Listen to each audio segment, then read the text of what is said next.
Malata ma'am has joined. Good afternoon, ma'am. Screen share you are supposed to talk, then we will share the screen. Deepa, ma'am. Deepa, Okay, ma'am. when you start talking, then we will share the screen.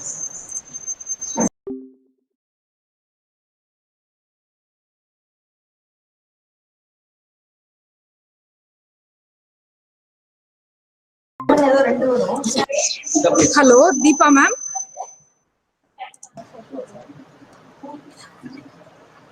Hello, Deepa, ma'am.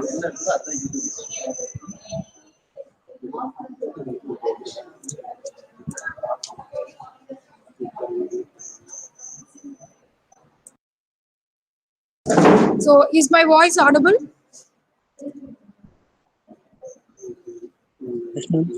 Yes, ma'am. Yeah, okay, thank you. Yeah, thank you. Okay, thank you. Deepa, ma'am, are you online? Yeah, Deepa, ma'am. Good afternoon, Sugna, ma'am. Ma'am, yes, ma'am. Are you able to hear me, ma'am? Yes, ma'am. Yes, ma'am. Am I audible, ma'am? Yes, ma'am, you are audible. Okay, ma'am. Okay, thank you.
இப்போ நம்ம தெளிவா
நீங்க உட்காருங்க. ஆன்ல தான் இருக்கா? இங்கிருந்து பேசினா கேட்குமா? Radi ma'am, hello. Sugna ma'am, can you hear me? Yes, ma'am. Okay. Audio is clear, no ma'am? Sugna ma'am? Yes, yes. Yes, Okay. ma'am. Ma'am, I'm putting my video in on position. Can you see me, ma'am? Yes, ma'am. Okay. Okay, ma'am.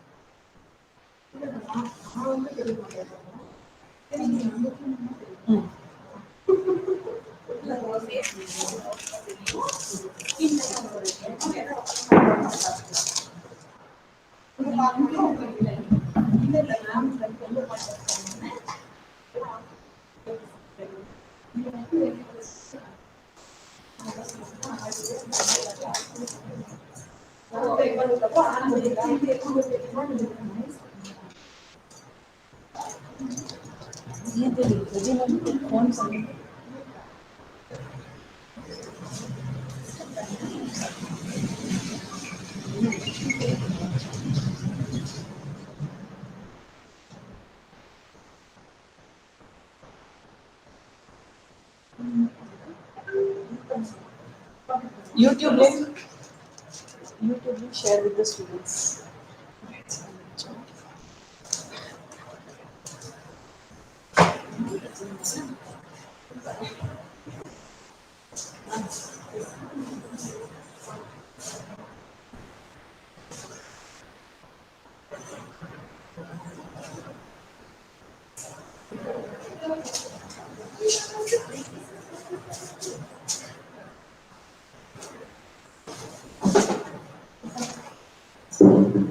Radhi ma'am has come.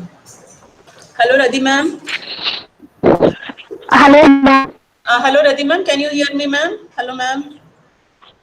Yes, ma'am. It's audible for me. Are you able to hear my voice? Yes, ma'am. Yes, ma'am. No problem. Okay, ma'am. Shall we start, ma'am? Yes, ma'am. We can start now, ma'am. Yes. Yeah, okay. Okay. Just I check how many of them are in YouTube. Okay, ma'am. Yeah. Later we can join. Okay, ma'am. Later we can Okay, start. we are all ready here, ma'am. Yeah, okay.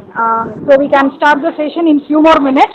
Okay. So patiently, all of you. Thank you.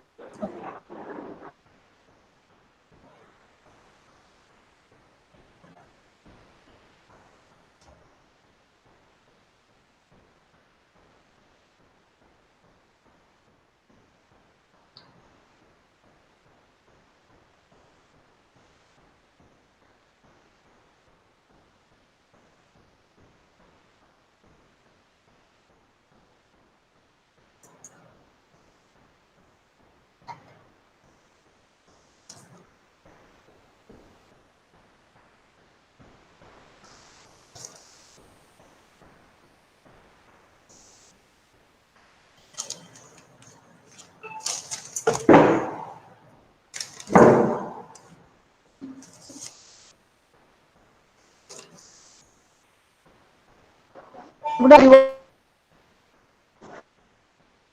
Yeah, addition to the percentage, connect to the YouTube link to your class.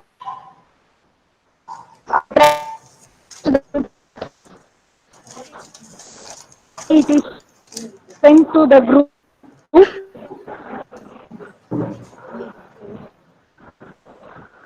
So almost 30 members joined. Voice break on there. Ma'am, your voice is breaking, ma'am. Rati, ma'am. Yeah. So just for you and I. நான் சொல்றது புரியுது.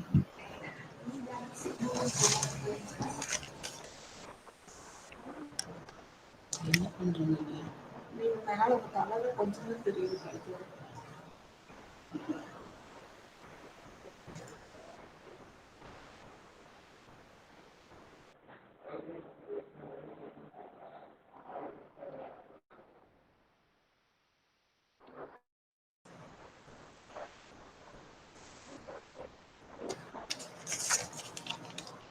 Kindly look at the top.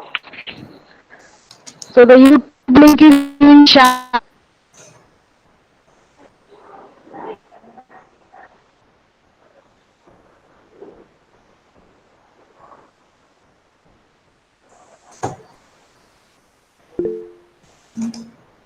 ശരിക്കും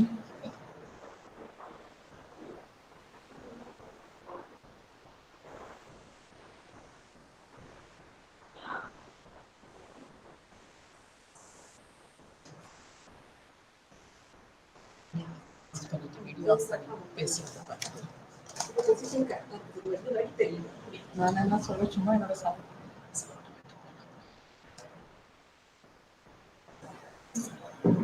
நீங்களும் உட்காருங்க.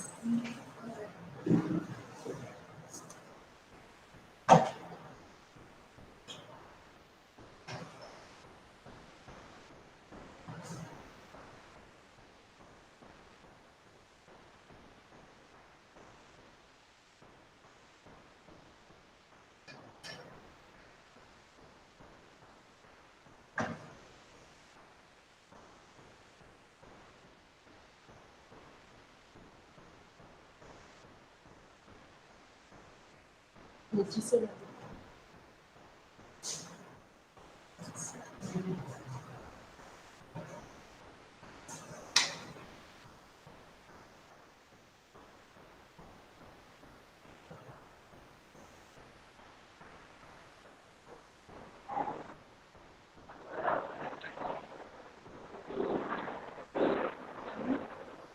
Hello, ma'am. Yes, ma'am. Yes, ma'am. Ma'am, we can start the session, ma'am. Okay, ma'am. Now your voice So is first we are going to. Okay. So first we are going to give the introduction of National Science Day. After that only formally we will start the session, ma'am. okay, ma'am. Okay. Okay, ma'am.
Start.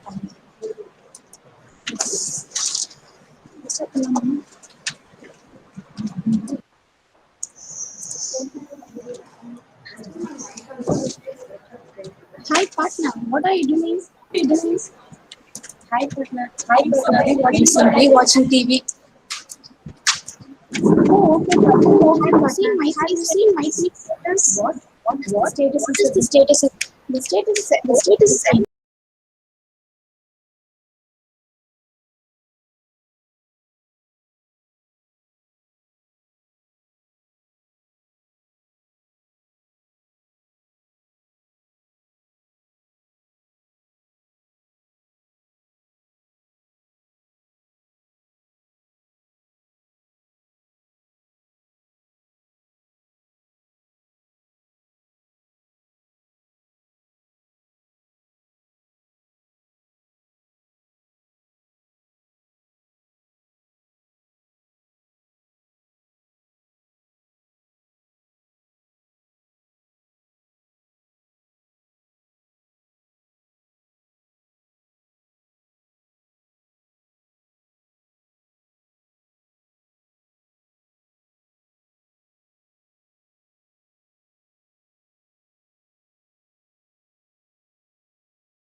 students who have graced this occasion.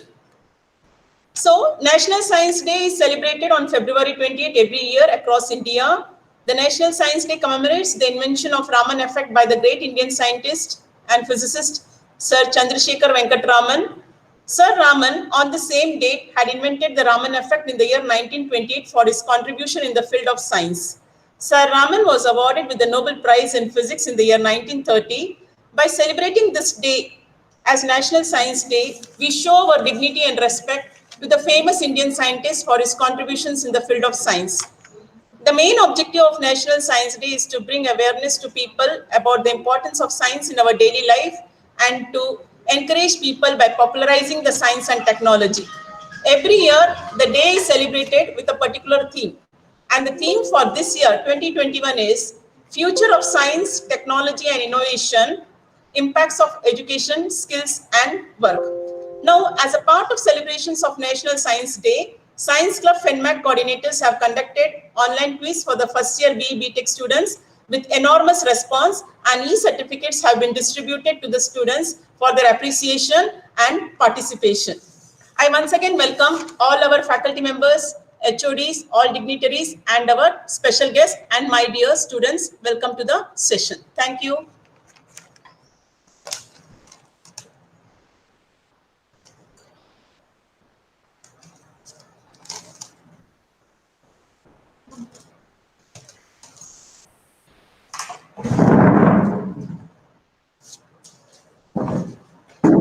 Thank you, ma'am, for your wonderful words. I welcome Ms. V. Suguna, ma'am, Assistant Professor Selection Grade, Department of English, to introduce our speaker.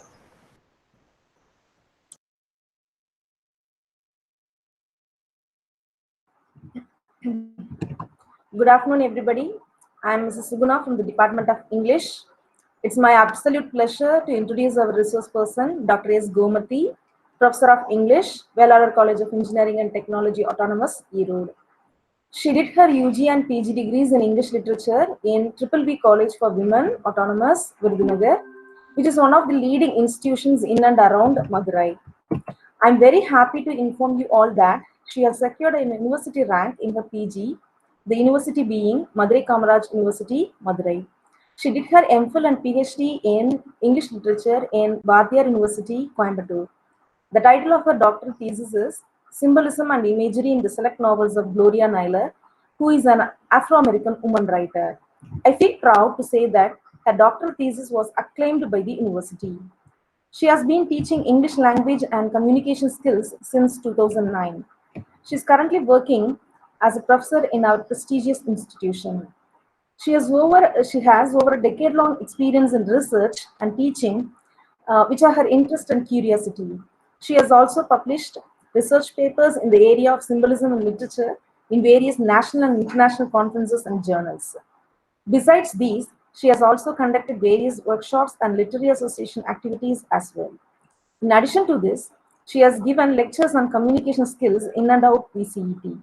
She has always connects herself and her English lessons with real life examples and current affairs, and this has motivated our students a lot. I am very much pleased to have such a knowledgeable person with us today. We are eagerly waiting to listen to you, ma'am. Thank you. Thank you, ma'am. To be inspired is great, but to be an inspiration is another. Now it's time to hand over the session to our speaker, Dr. S. Gomati, ma'am, Professor of English Department. Welcome, ma'am.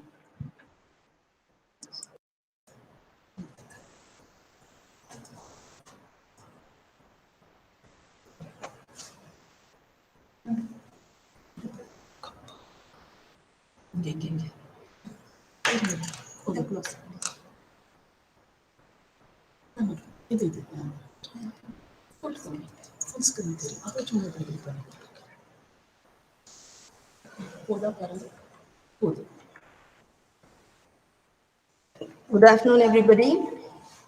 I think I'm audible. First of all, let me thank the management of ECET, the principal, the deans, and HOD SNH for having given me this opportunity to interact with you all. I deem it as my privilege to interact with young minds always. It's actually an interesting thing to interact with young minds, and I'm really happy and I'm on cloud nine actually. After a very long time, this is an opportunity to interact with young minds, and I'm really happy that I'm doing it on Science Day. That's very relevant to the institution I'm working in. So my point today is actually the title of the my talk is appreciate the scientist and thank the engineer. Of course, everybody understands very well scientists needs to be they all scientists they deserve a lot of appreciation and engineers need to be thanked.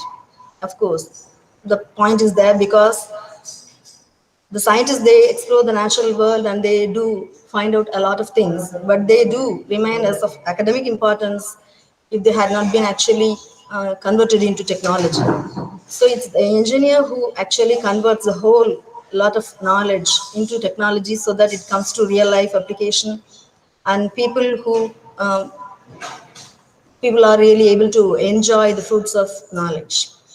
Without the contribution of an engineer, this wisdom and knowledge it remains inside the books without being used much, and so the society is really grateful to the engineer. That being said, I'm just moving on to my presentation.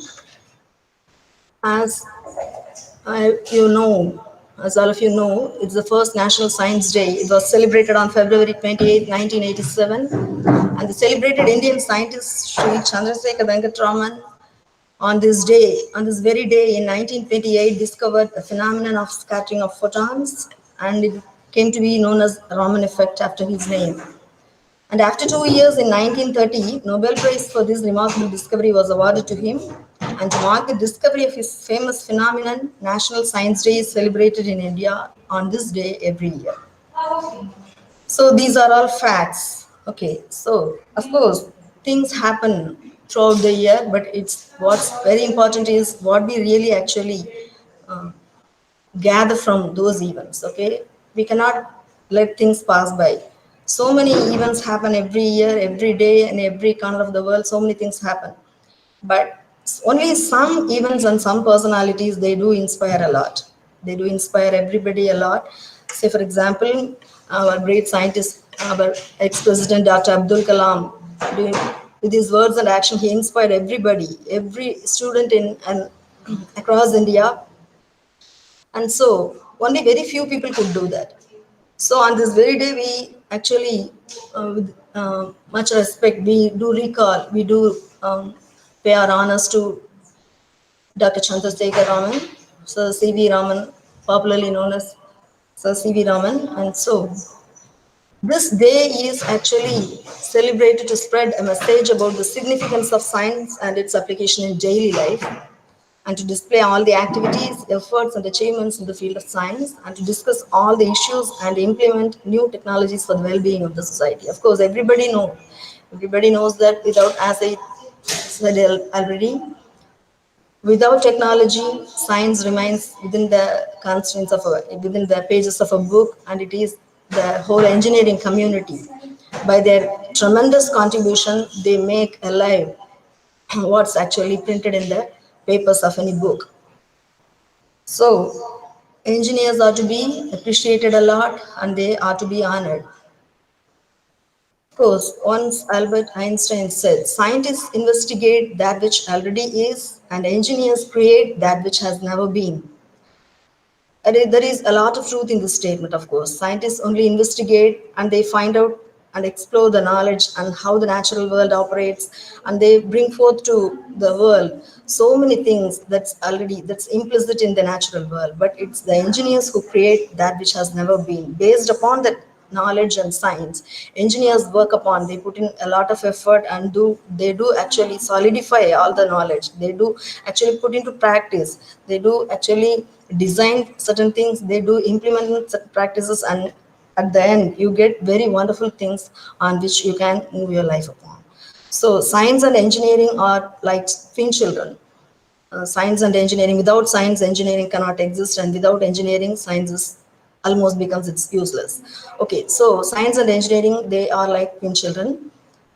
So another important point here is science here describes electromagnetic radiation, but engineering builds a radio or a TV. So science remains as a concept, but engineering actually builds real life things. So science, if it is not actually built upon by engineers, then science remains almost useless. So it is the engineers who actually contribute a lot to the society by actually doing a lot of things over the concepts they learn through science. Yes, so it's quite clear. Radiation is a scientific concept, but it becomes useless if it is not used in the diagnostic. Okay, okay, nice.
So it's actually science to technology. It's from the books to the floor, actually. So radiation remains the concept, and without radiation, all these diagnosis machines and medicine based on radiation, you can't even dream about those things. And so is the case with this basic atomic structure. Only after the atomic structure is being actually explained and explored, nuclear power plants came into existence. And of course, everybody knows the uses of electricity. Without electricity, this world will actually come to a standstill. And so electric appliances, we use in all walks of life. So these are all some basic science concepts, okay, upon which engineering models are built and they are put into working. So science to technology is a very miraculous thing. In fact, a very big gift given to, blessed upon the planet Earth. So this science and technology, the transition, it should happen very smoothly.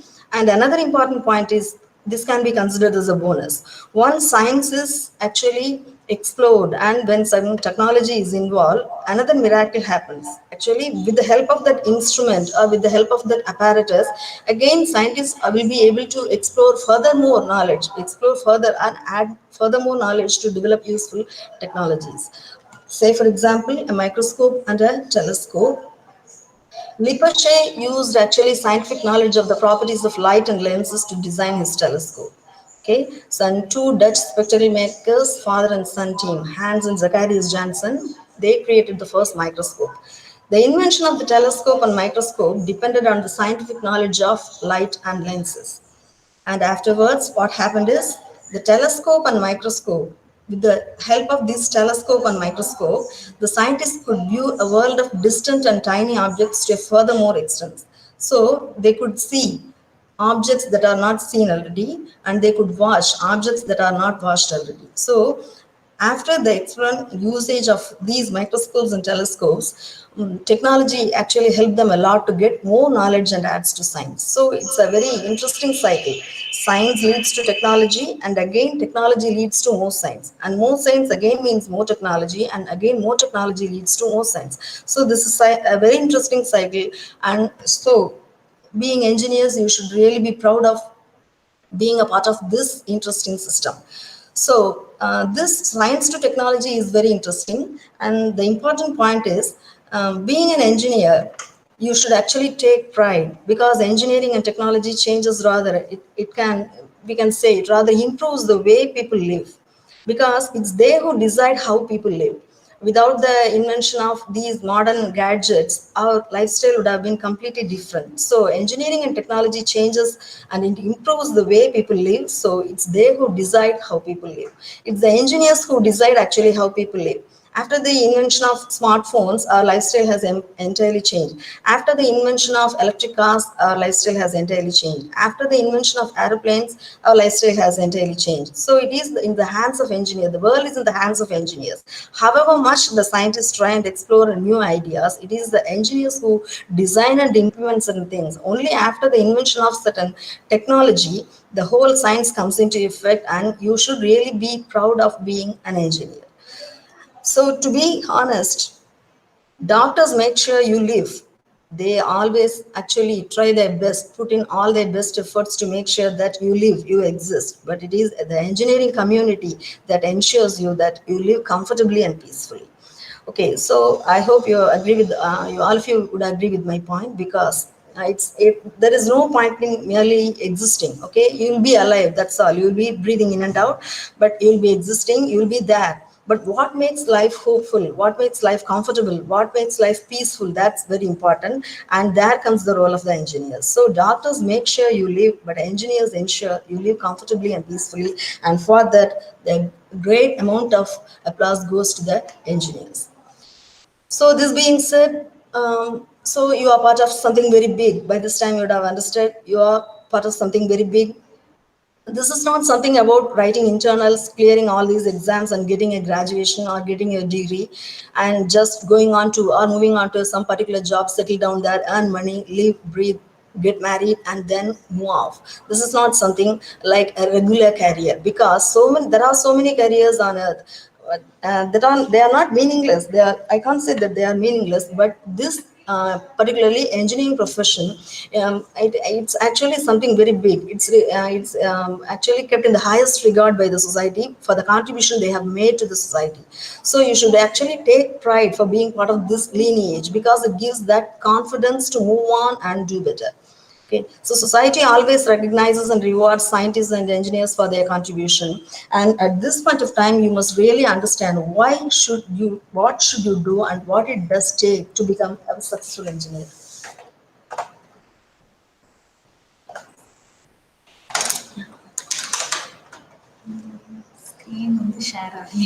Slide show.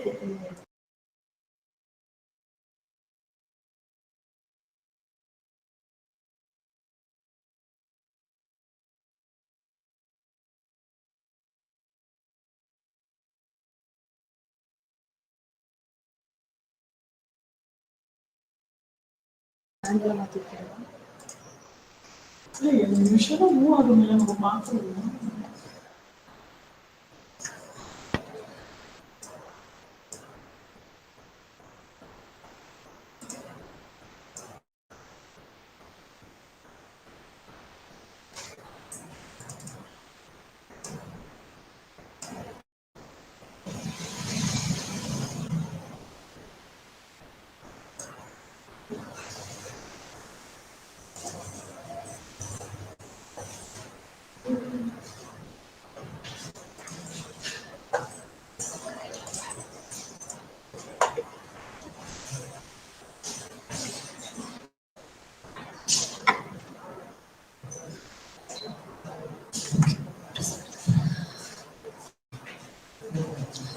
So you should take pride for being part of this lineage, because it gives the confidence to move on and do better. So you are part of something big.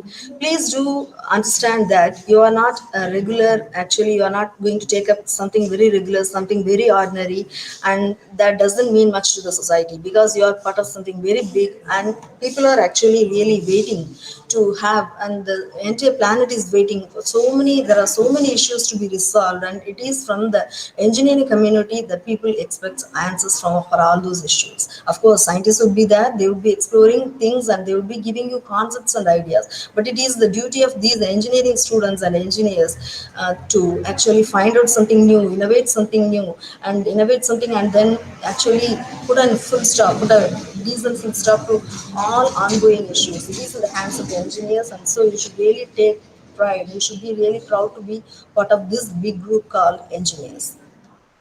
Of course, people would be telling you you have to learn so many professional skills to keep up in a rapidly changing world. You need to enhance your value to the employers. So once you prepare your resume, you would be doing this and that, and you have to actually build up your resume. The right word.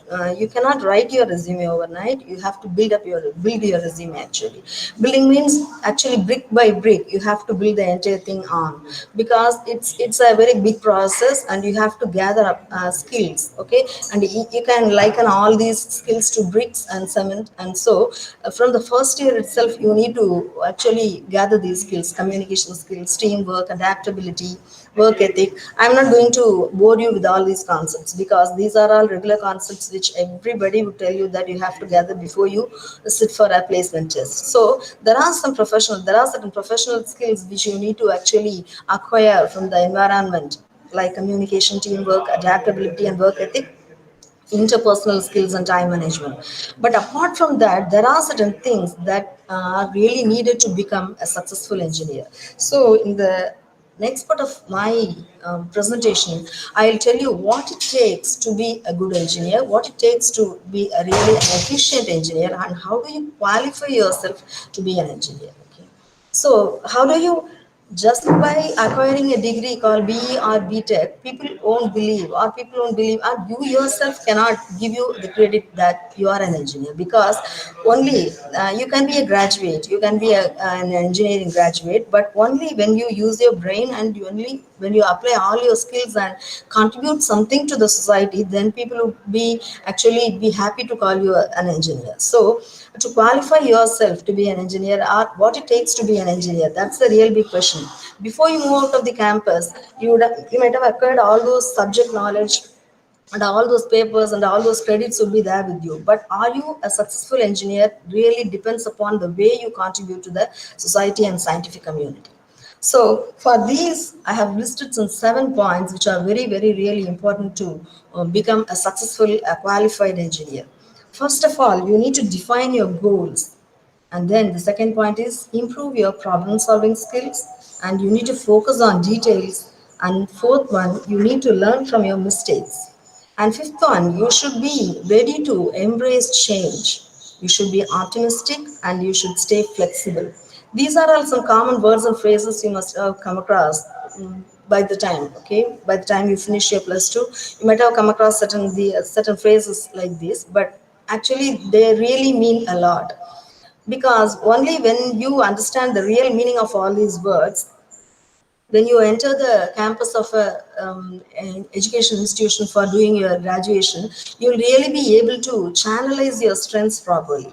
Otherwise, you would be moving here and there, you'd be loitering, you'd be actually writing a lot of exams, you'd be really studying hard, you'd be putting in all your strength, all your efforts to complete your project, and you'd be taking part in this and that, and you one fine day you'd go off. But after going out, when you think whether I have qualified myself, whether I have actually acquired all those skills to become a successful engineer, some of you may say yes, and some of you may turn up with a bad and a sad no. So you need to qualify yourself. To qualify yourself to be a successful engineer, you need to have certain things. You need to learn certain traits, to be frank. You need to learn certain traits, and these are all qualities which you might actually acquire or imbibe from the very first day you start your educational career. The first one is, as I said, it is to define your goals first, actually. Any journey without any destination, a journey without a destination is a journey without actually, it's something very meaningless, okay? You should actually know where you should land. You should actually know where you should actually reach. So you have to define your goal first. That's very important.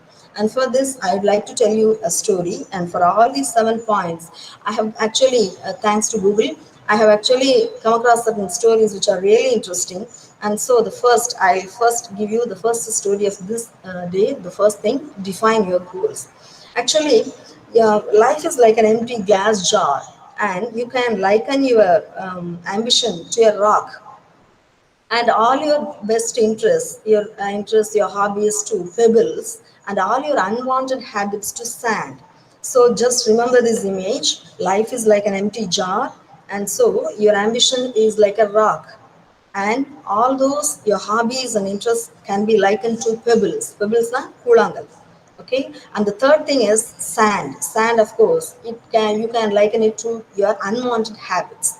So when the jar is empty, if you put the rock inside first, then the jar gets filled. But if you don't fail to put the rock inside first, you will be filling the entire jar with pebbles and sands. And of course, after some time, when you realize that rock is very important, ambition is very important in life, and goal is very important in life, by the time you understand that, there won't be any space in the jar to put the rock inside actually. So even if you try, you need to remove all those pebbles and sand out of the jar, and then you have to put the rock inside. So you'll be wasting a lot of time. So just have this imagery in your mind. Life is like an empty jar, and there is one big thing called rock, R-O-C-K, rock, and this you can actually imagine as your ambition. So the first thing you have to do is you have to set a goal for yourself, whatever it be. Okay, it may be just a simple thing like getting a good academic record, or getting some acquiring some skills, or finishing the graduation in first class or with distinction. So many goals can be there. So define your goal first. Unless you have a goal, you will be channelizing all your strength in trivial matters, and you won't at a particular point, after some time, you won't be in a position to understand that you are wasting your energy. So just fix a goal first, and the goal being there, it would actually remind you every day and night. As Abdul Kalam said, you have a dream, the dream won't allow you to sleep. It's not something that, dream is not something that which happens during your sleep, it is something that doesn't allow you to sleep. This is the words of Mr. Abdul Kalam, our revered ex-president. So this is something like your dream, your vision, your goal. So once you actually decide what your goal is, what your vision is, and what your ambition is, then your entire attention would be on that particular rock, and you won't be able to, and you would be actually spending much less time over these pebbles and sands. But if you allow the pebbles and sands to get inside the jar first, then that definitely won't be the place, any place to put the rock inside. So you will be missing the rock, and the entire life would be full of sand and pebbles. And once you realize that there is no rock at all, it would be too late. So the first thing you have to do is you need to define your goals. Successful engineering projects and successful engineering careers, they don't happen by chance. Define where you would like to be as an engineer in the medium and long term. I'll be here, I'll complete my project by this time, I'll be acquiring these skills. So just create an inventory like thing. These are all things which I have to complete before I leave the campus, and so this must be your goal. And this is your rock, and you are going to place it first inside the jar, so that the pebbles and sand, they don't find a bit actually much of the space to occupy. So the first thing is you need to define your goals. Please do remember this rock, pebble, and sand imagery. And the second thing is your problem solving skills.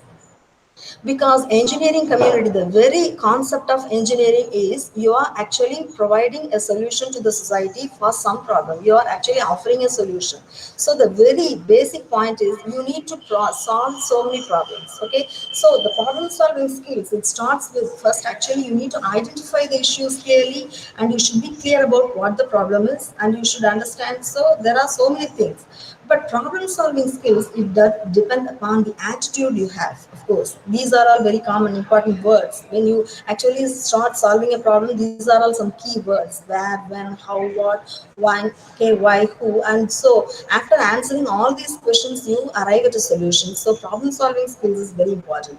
And again, I have two or three stories to tell you. And one father, he has got a little girl, and he was engrossed in his work. Okay, but this his little daughter, he actually, she doesn't allow him to concentrate on his work.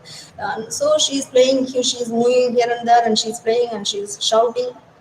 And so this father got irritated to some extent, and so he had to find a way out. So he just gave his little daughter a piece of paper.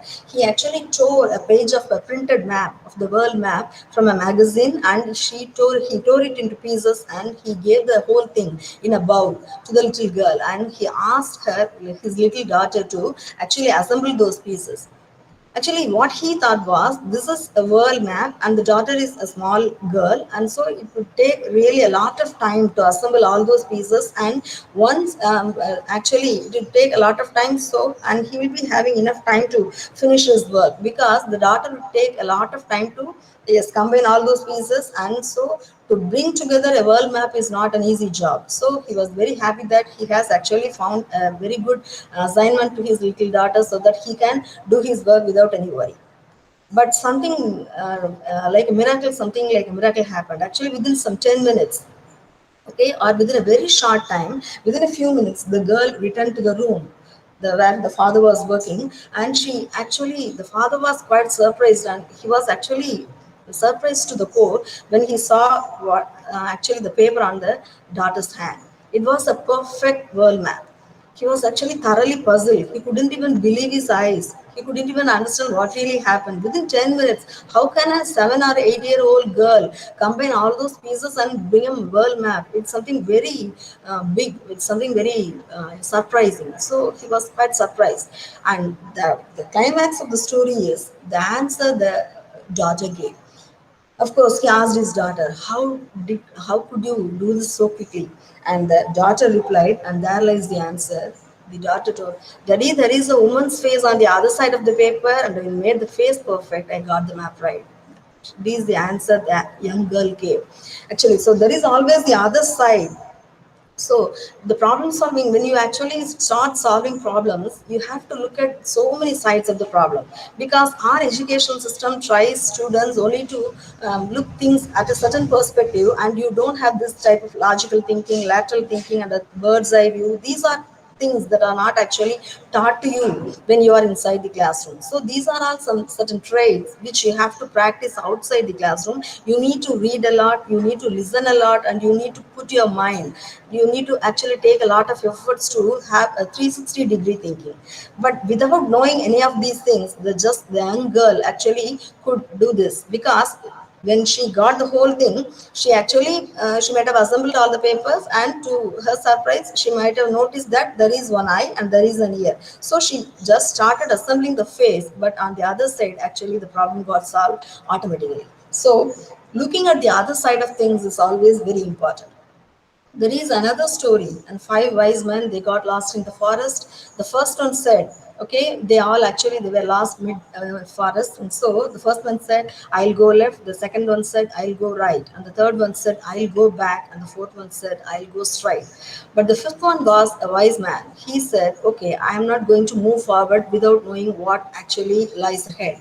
And I'm not going to turn backwards because that's where I came from. I'm not going to take right or left because I don't know what actually lies in the right, and I don't know what actually lies in the left. I need a complete picture of the whole thing. Only then I can decide which direction I should take. So he just actually climbed on a tall tree and looked at the whole thing, and he was able to look at the whole forest, and he was the man who could actually find out the right way out of the forest. So this again is a story to tell you that things actually, when you take a different perspective from such a different angle, then you it's very easy to solve so many problems. So the tallest tree, he climbed on it, and so the way out, he actually found it very easily. So there are certain questions you need to ask before solving any problem. So you remember these two stories. And as Einstein said, we cannot solve our problems with the same thinking we used when we created them. So you need to take a different view, and that's for sure. Yes, again, I'll tell you another important English or interesting story. In a very small village, there lived a money lender, and he lent some money to a girl. And after some time, the girl was not in a position to repay the money. So, but the money lender was actually compelling the girl to marry her. So on one fine day, the money lender came to the girl's house, and he started insisting that either the girl should repay the money or she should marry him.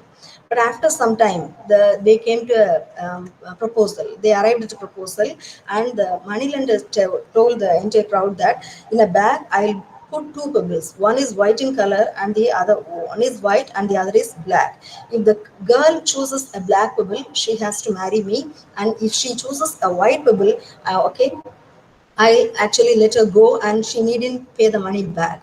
But what happened is this money lender is very cunning. So he picked up two black pebbles and he actually inserted. He actually put inside the bag. He put two black pebbles inside the bag. But this daughter is very clever, and so she noticed that this man is very cunning. So she needs to think out of the box. So when her turn comes, she actually dipped her hand inside the bag and she picked up one pebble. Okay, she very well knows that she has picked a black pebble and the other black pebble that is there lying inside the bag.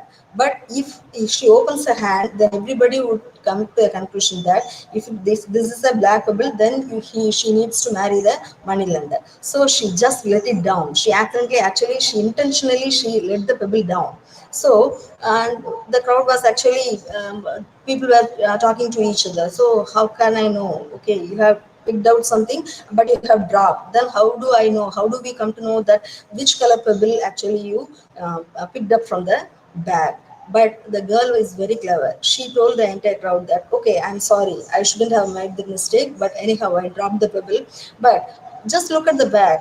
Okay, the other pebble is there. Okay, if it is black, then what I took is white. If it is white, then what I took is black. So everybody went to the bag and they opened the bag. This man is caught because he has placed only two pebbles and both the pebbles are black, and so she has dropped one pebble to the floor. The other pebble inside the bag is actually black. So the crowd came to a conclusion that what the daughter picked up is actually white. So she is relieved of the situation. So this is how actually people really think. Okay, they think out of the box and they cleverly decide things. So these type of attitude, this type of thinking, this type of logical lateral thinking, this type of thinking outside the box is really very necessary for an engineer. So these are all things which cannot be taught through your internals or books which are prescribed. So this type of trait you need to practice and yes, develop on your own. So problem solving skills is of course very important. So this slide, you can look at this slide. What occurs twice in a week, once in a year, but never in a day? When you look at the question, when you actually read the question for the first time, you would really be confused. Something occurs twice in a week and it occurs once in a year, but it never occurs in a day. So what it may be? You may usually the way we are trained, we'd be thinking of some happening or some situation or some actually something that happens. Okay, but the answer here is it is the letter E. Okay, in week E comes twice, and in year E comes once, but day doesn't have an E at all. So the answer here is it is the letter E. It's not any situation or it's not any happening. It's the letter E. So these are all types of questions which are abundant, which are plenty, which are abundantly available in internet. So you are supposed to read a lot and develop your critical thinking ability. There are a lot of questioners, and so you'll be able to follow all those things when you have yes, your time. The next trait you need to develop is your attention to detail. Okay, so attention to detail is something very interesting because engineers need to look into details, because when you actually assemble small things, you are going to assemble small things, and at the end of it actually it's going to be something very big. So if one missing piece, if one small things goes wrong, then the entire thing it ends up at a failure. So attention to details is something very important. And again, I have some instance. Once a manager was employed, okay, and the role given to the manager is he should actually cut down the expenses of the company because the company is incurring a lot of losses. நிறைய நஷ்டம் ஆயிருக்கு, அதனால வந்து he had to somehow reduce the cost, the running cost of the company. So the manager on the very first day, okay, he is actually a man who is very quick minded. He doesn't actually pay attention to details, and he takes decisions haphazardly. So when he made his first visit to the company, he actually went on a rounds on the first floor, and he saw a man actually standing near the machine, and this man was very carefree. He was not doing anything, and he was smiling and talking with people, and this manager got irritated. Oh, this is how the company runs, he wondered. Okay, so these type of people are there in the company, and it is because of these type of people the company is incurring losses. And so without any paying attention to any detail, without asking any question, he just went straight to the man, and he told the man, oh, how much do you earn per week? And the man answered 500 rupees per week. So he gave him 2000 rupees and said, you are dismissed. Okay, you needn't turn up from the next day. You needn't come here because you are fired. But the problem is, only later when he came back to his room, he learned that he has actually given rupees 1,000 to a man who has come there to deliver pizza. He was not an employee of the company at all. He was a man who has actually come to deliver pizzas. Okay, so instead of cutting down the expenses, he has actually spent rupees 1,000 on the very first day with an unnecessary expenditure. So this is actually how people really work without asking questions. He might have asked who you are, he might have actually spent some time over the whole issue. But he thinks that he is very brilliant, and so he doesn't want to take anybody's opinion, and he's not ready to pay attention to details. He might have even noticed the name of the company on the t-shirt, because all pizza delivery boys, they do wear a shirt with the logo of the company they deliver the rat with. So these type of things actually end up being failure. So you have to be very careful, and you need to pay attention to details when you actually take up an engineering career.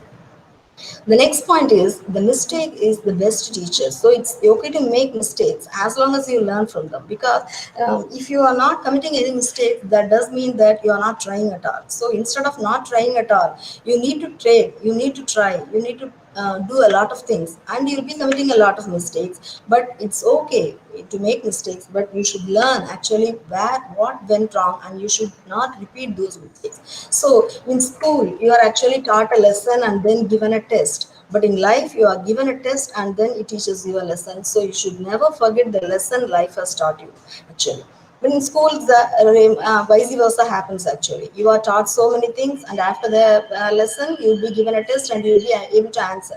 But life, it actually offers you constantly, it offers you tests, okay, one after another. Every day you come across so many situations, and you'll be trying your hand at each and every situation, and it's so quite natural, and it's very important that you make mistakes, because once you try, you definitely commit mistakes. But the most important thing is, you should do mistakes, but you should learn, okay, what went wrong, how it went wrong, and so you should actually really know how it went wrong, and you should actually try to correct those mistakes, and you shouldn't repeat them. So, Thomas Alva Edison, the famous scientist, he tried actually 2,000 different materials for a filament. 2,000 different materials is not something very small. Okay, he must have spent a lot of time over this invention called a light bulb. So, 2,000 different materials in search of a filament is not an easy task. So, but none worked. Okay, it was a very grand failure, and so his assistant was complaining, all our work is in vain and we have learned nothing. Okay, we have wasted a lot of time, and so we must actually look some way out, and this is not going to work out, and we have wasted a lot of time. But Thomas Alva Edison gave a wonderful reply. He told me, oh, we have come a long way, and actually we have learned something. Don't think that we have wasted a lot of time. We have learned a lot. We know that there are 2,000 elements with which we cannot use or make to a good light bulb. 2000 எலிமெண்ட்டை வந்து சேர்ந்து பண்ணும்போது நீங்க என்ன நீங்க சொல்றீங்க அப்படின்னா, 2000 எலிமெண்ட்டை வச்சுட்டு நம்ம வந்து நம்மளால லைட் பல்ப் பண்ண முடியல அப்படின்னு நீங்க நினைக்கிறீங்க.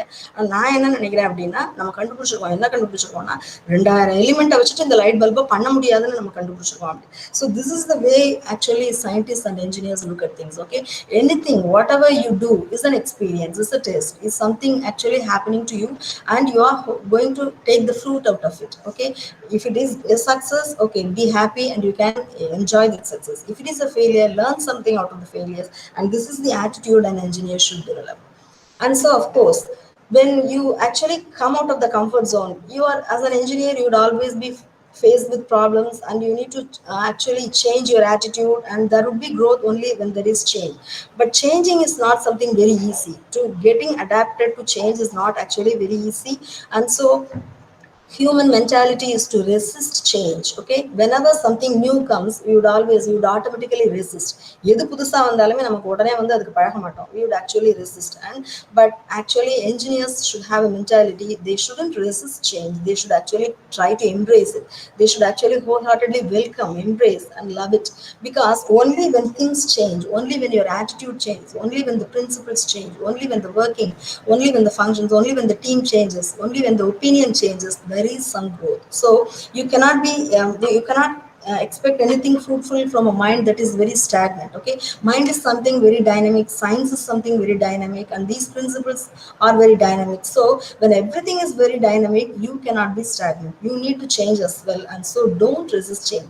If something comes new to you, you may be get used to, you may be in a comfort zone, you may be used to certain things which you have done for so many years or days. And so if something is offered to you, say for example you are asked to go here and there, and you may be given deadlines, and you may be asked to deliver before certain period, you may be asked to work with strangers. Okay, so many occasions, so many things happen, and every occasion actually poses you a challenge. So you must be ready for change. Okay, anything can change at any moment, and you should be ready to embrace those change, because only when you change, only when you don't resist change, when you embrace change, you'll be able to grow. So look at this caterpillar. If it doesn't want to change, it would never be a butterfly. It would remain a caterpillar as well. That's all. Okay, for the entire life, it would remain a caterpillar, and it can't remain so. And suddenly, after certain days, it would die. So to become a butterfly, it has to undergo a painful transition, and only after the painful transition, it understands that it's something has happened for good. So never ever resist a change. Okay? Welcome with all your heart and mind. Welcome all that has actually changed, and you'll be in a better place after that particular change. Yes, change is painful. I'd like to tell you another important detail. You have a picture of an eagle at the on the screen, and there are some quite interesting facts about this eagle. All of us know that eagle is a very it's a bird of prey. ஒரு இரை தேடி பிடிக்கிற ஒரு பறவைன்னு தெரியும். But the important point is eagles do have a beak, and it's called, actually they have two things. One is the beak. Okay, it's very important to catch the prey, and so it should be very healthy. And the other one is the talons. Talons means கால் நகம் இருக்கு இல்லையா, அந்த நகம். Both are made of proteins. And so after the lifespan of an eagle is up to 70 years, but in its 40th year, the long and flexible talons, they can no longer grab the prey. It becomes very weak, and so the wings, they become very actually thick, and actually it starts sticking to the body, and it becomes very difficult for the eagle to fly. The talons, they also become very weak. So after the 40th year, this eagle has to undergo a tremendous change.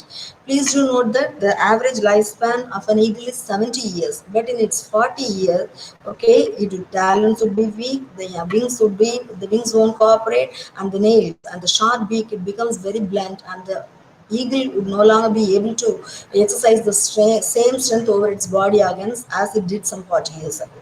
So after the 40th year, it has to go on seclusion. It has to go to a mountain place, and it is the do or die situation for the eagle, because it has to change the whole thing. அப்படின்னா என்ன பண்ணணும் அப்படின்னா, அந்த உடம்பையே திரும்ப, it's something like Rebirth.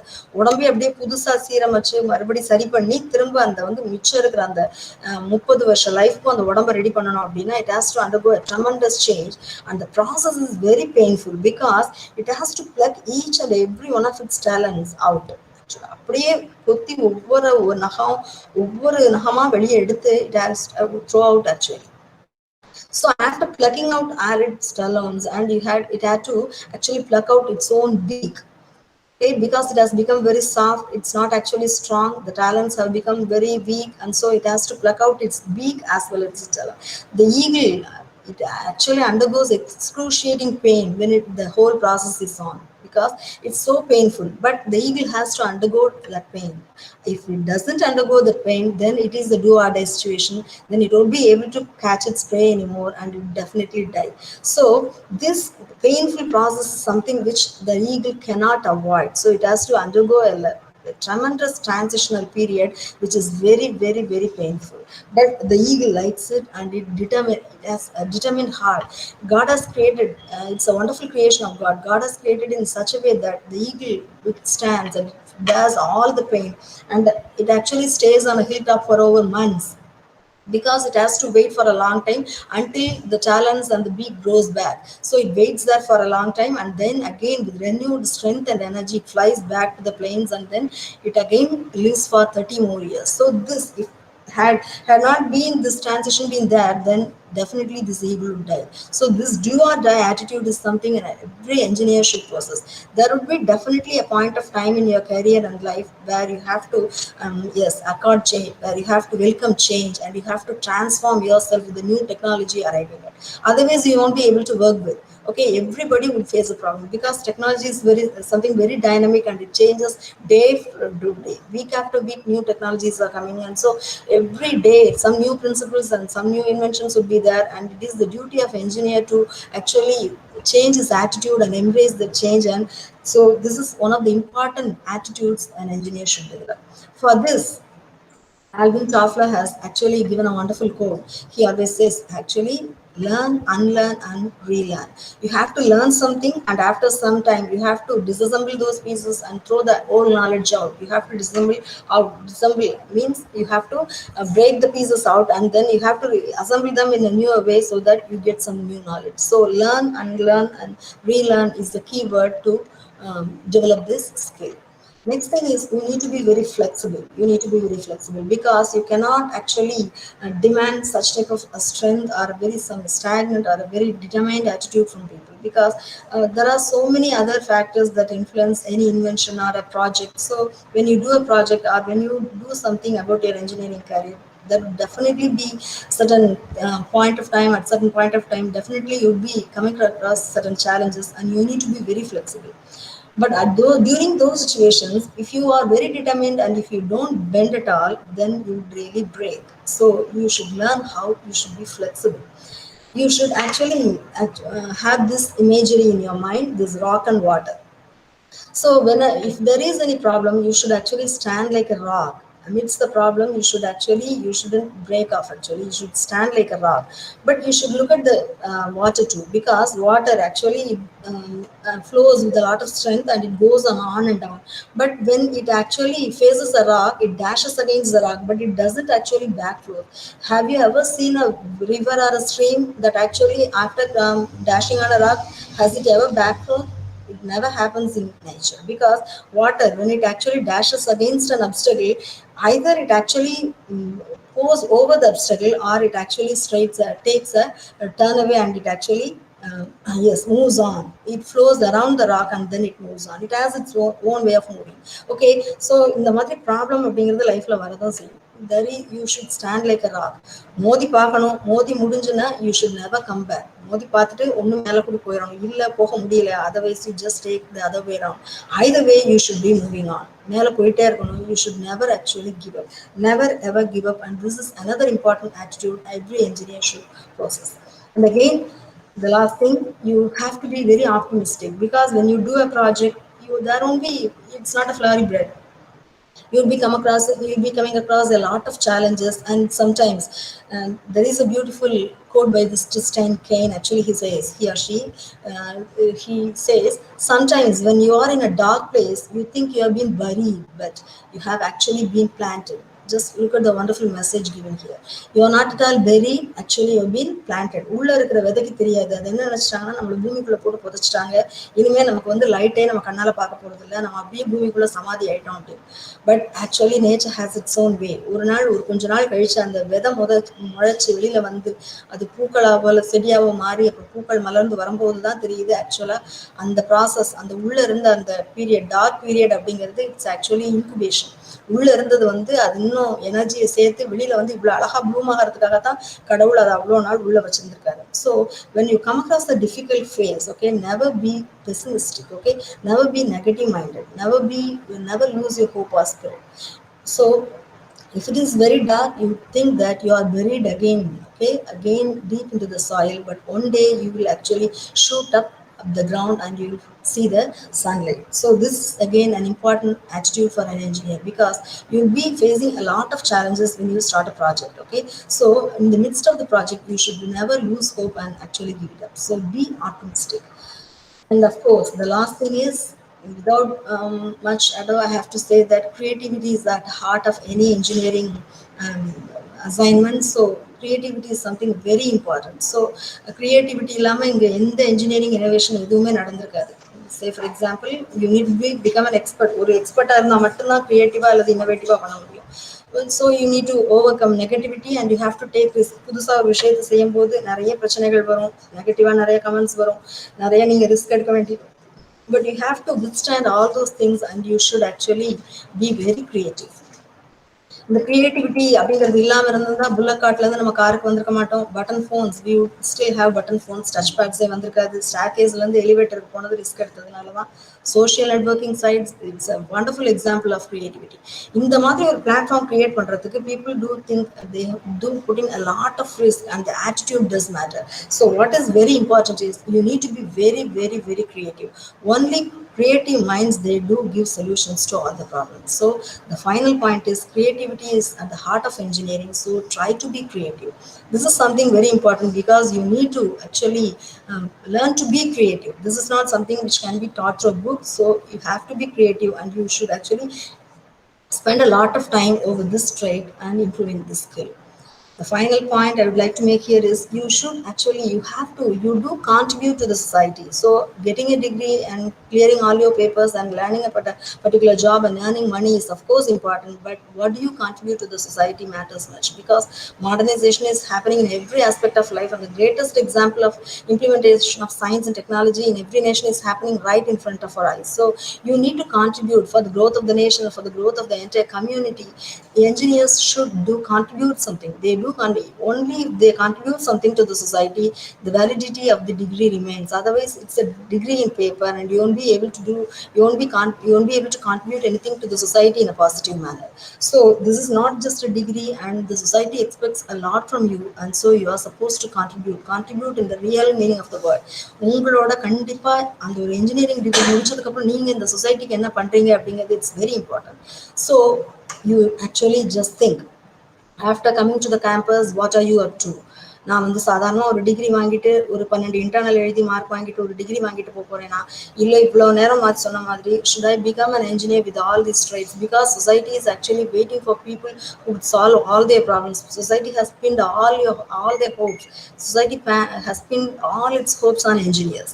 நான் scientist எவ்வளவு கண்டுபிடிச்சாலும் எத்தனை பேர் என்ன செஞ்சாலும் unless engineers contribute something to the society, everything goes in vain. It remains inside the papers of the books.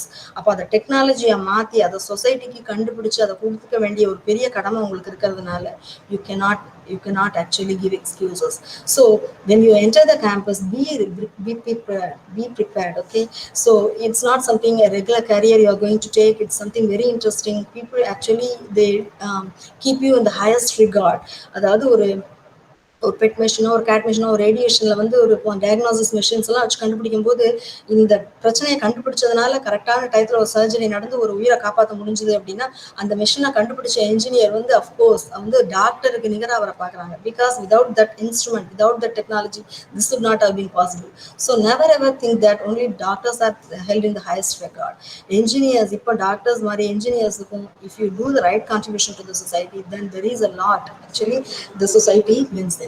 So the society, with this final line, I'd like to conclude. The society actually bows in respect to the scientists. அவங்களுக்கு மரியாதை கொடுக்குறாங்க இல்லைன்னு சொல்லலை, but folds its hands in gratitude to engineers, because we do actually held the engineers in very high esteem. So the society is grateful for engineers who do really contribute to the community, and so I welcome you. Actually, the first years are actually going to come next week, and my point here today is which year you are, okay, that doesn't matter. Engineering அப்படிங்கிறது ஒரு சாதாரணமாக ஒரு bank வேலை அல்லது ஒரு சாதாரணமாக ஏதோ ஒரு வேலை மாதிரி இல்லாமல் actually you are interested with higher responsibility. நம்ம முக்கியமான ஒரு பணியை செஞ்சுட்ருக்கோம். இது சொசைட்டிக்கு நம்மளாலான பங்களிப்பு கண்டிப்பாக நம்ம செய்ய முடியும் அப்படிங்கிற அந்த உணர்வை கொண்டு வந்தால் மட்டும்தான் சயின்ஸ் டே செலிப்ரேட் பண்ணுறதுக்கோ இல்லை வேறு எந்த விஷயம் செஞ்சாலும் அதோட உள்ளர்த்தத்தை புரிஞ்சு அதுக்காக நம்ம செய்கிற மாதிரி இருக்கும். Otherwise it would be like any other occasion that comes and goes every year. It would be a meaningless exercise. So my point here is society is expecting you a lot from these engineers. So please do contribute to the society. And thank you for patient listening.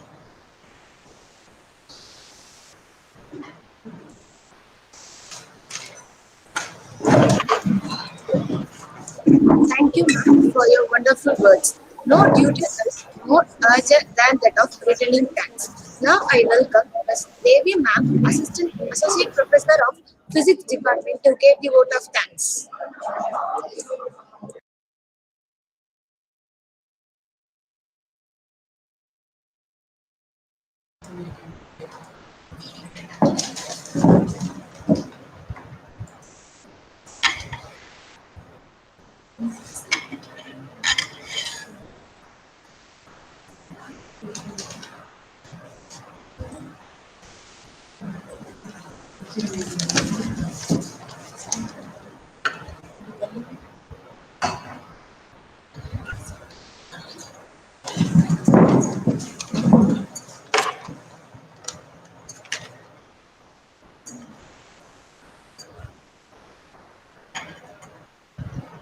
Ma'am, hello. Ready, ma'am?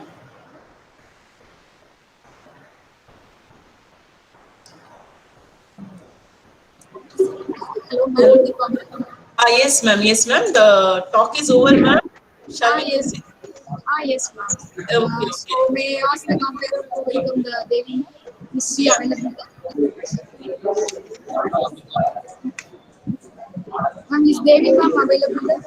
Yes, yes, ma'am. She's here only. Shall we proceed with the vote of thanks, ma'am? Yes, ma'am. Yes, ma'am. Okay, okay, okay, ma'am. Okay, ma'am.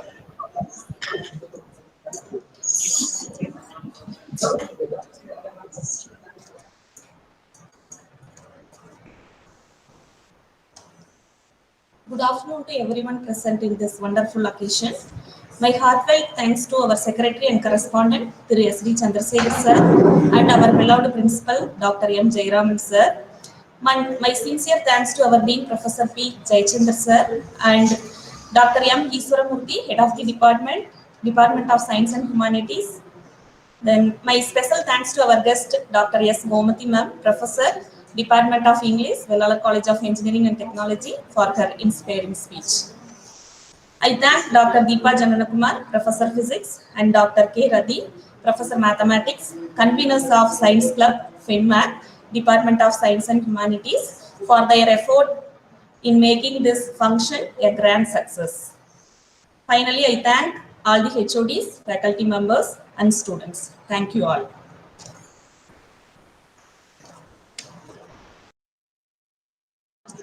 Thank you all. Now we can end the session by national anthem.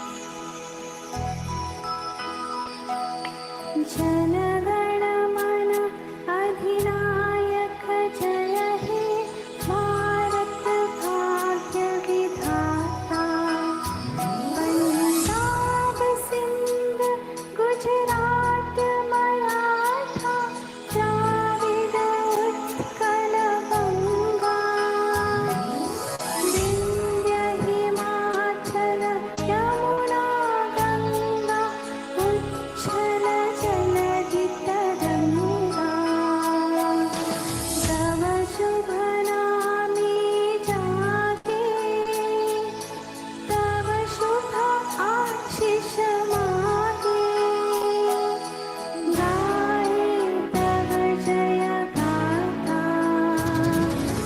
जनगण मंगलदायक जय हे भारत भाग्य विधाता जय हे जय हे जय हे जय जय जय जय हे